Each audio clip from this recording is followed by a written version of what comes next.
Hi, this is Noble again. My thoughts today are Christianity, a very sensitive subject. I myself am an open minded Christian. I didn't become Christian until I was about 6 or 7, as I had heard about from a friend at school about the church her and her family went to, and asked my parents about Christianity, and they told me about it and they let me go, and I had a revelation at a young age and I got saved. Now, when people think of Christianity, they think of people oppressing people and people being hypocrites. And honestly, I've probably been a pretty big hypocrite in my life. It's not easy living by something like the Bible. But I will say the Bible is not all there. It was put together by man, by a king, and they chose what went into it and what didn't, and it relied heavily upon Jesus' life. There's books of Mary Magdalene, believe Mary, the mother of Jesus, that and other teachings that were not included. Now, Christians, we need to learn to not get so offended. We're called to love one another. It says so in the Bible. Love your neighbor as you love yourself. And to be the light. Yes, there's stuff about, some bad stuff. But again, there's 600 and I believe 32 laws of the Bible. And we're called to follow the 10 Commandments, which are 10 laws. And we can't even follow that. Which is why Jesus was sent to earth and died for our sins. Now, I'll probably get a lot of hate for talking about Christianity, both by Christians and not. I myself don't think we're the only people in the universe. It's impossible. Especially with why would God create this whole big universe and only put one planet with species on it?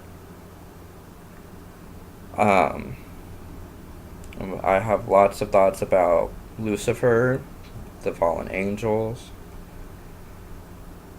but I'm just saying, as Christians, we need to stop being offended and stop oppressing people, and people need to stop oppressing us.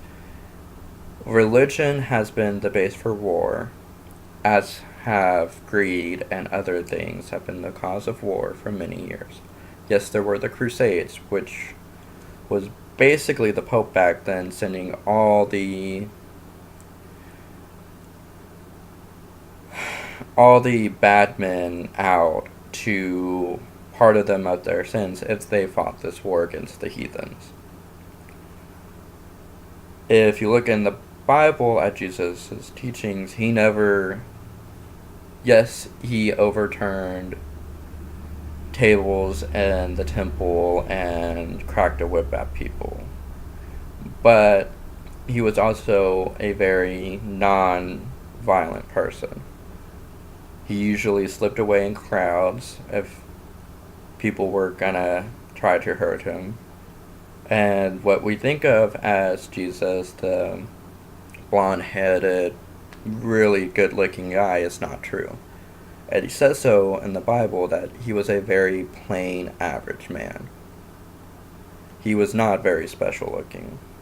And he was Middle Eastern, more than likely, because that's where he came from. He came from Nazareth, from Jerusalem and Israel. Well, not from Jerusalem, but from Nazareth and Israel, I believe. Don't get me wrong, my geography's a little off. But we're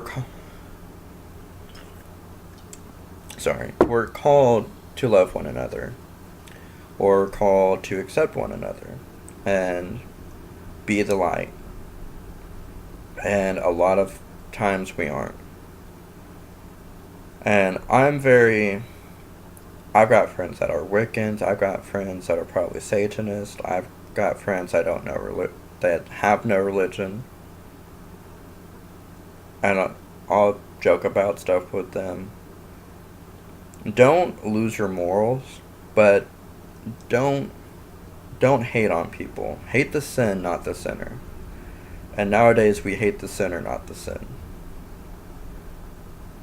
Yes, people might not go with our beliefs or our viewpoints, but that's because we all have free will. We don't think alike or completely alike. So, we need to love one another. We need to get along with everyone, and we need to stop hating one another. In fact, if you look, as society, we don't help each other anymore. Used to, before, you could leave your doors unlocked. Everyone helped each other out. They all came together.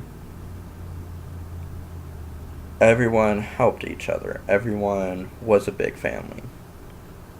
Your family was not just your immediate and extended family, it was also friends and everyone who lived in the neighborhood.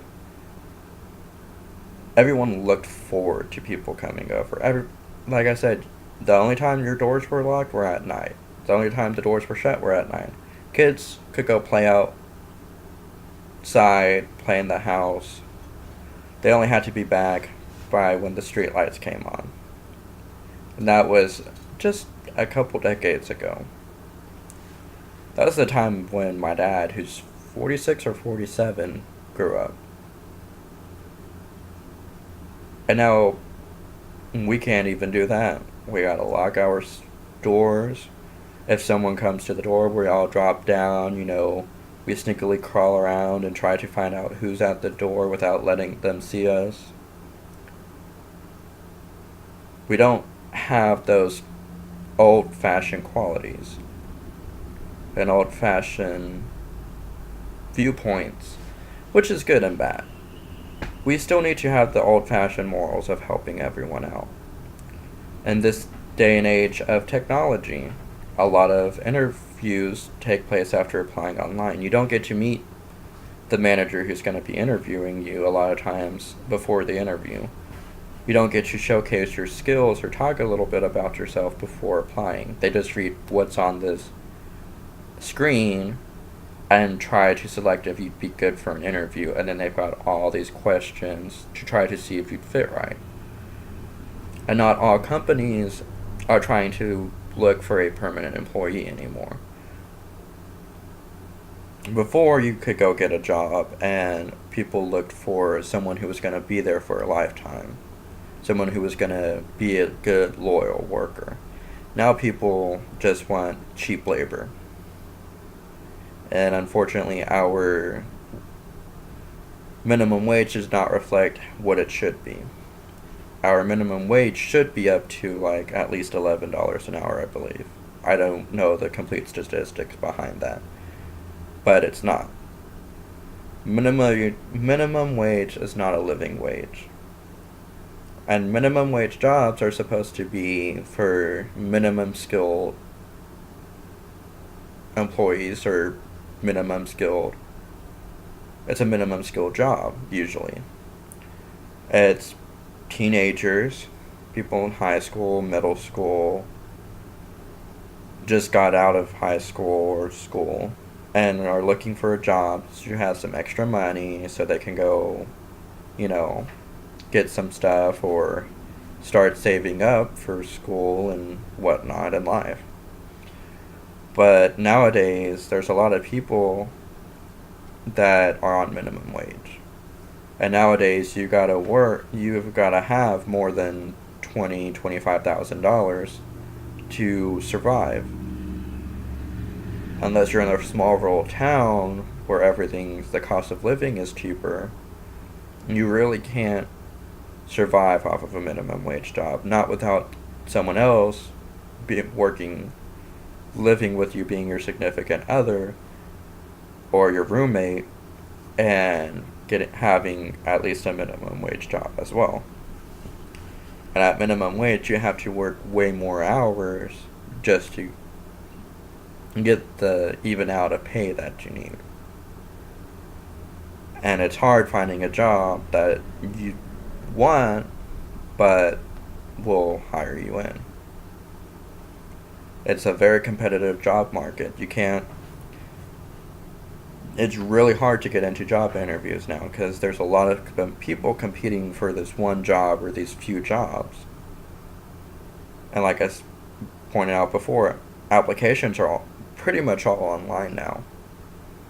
Unless it's some mom and pop place or some place that doesn't rely heavily on technology, then you don't get to go in and ask them if they're taking applications, what kind of positions are available. You don't get to talk to people and find out stuff. It's not really face to face anymore. And that's can be a good thing and a bad thing. It makes it a lot harder to actually screen people when you can't see them. You can't talk to them, find out who they are.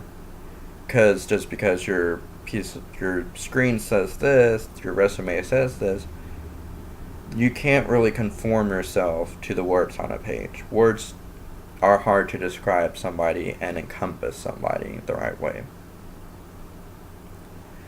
And so, we do need minimum wage to be higher or less minimum wage jobs. And go back to helping people out when we can.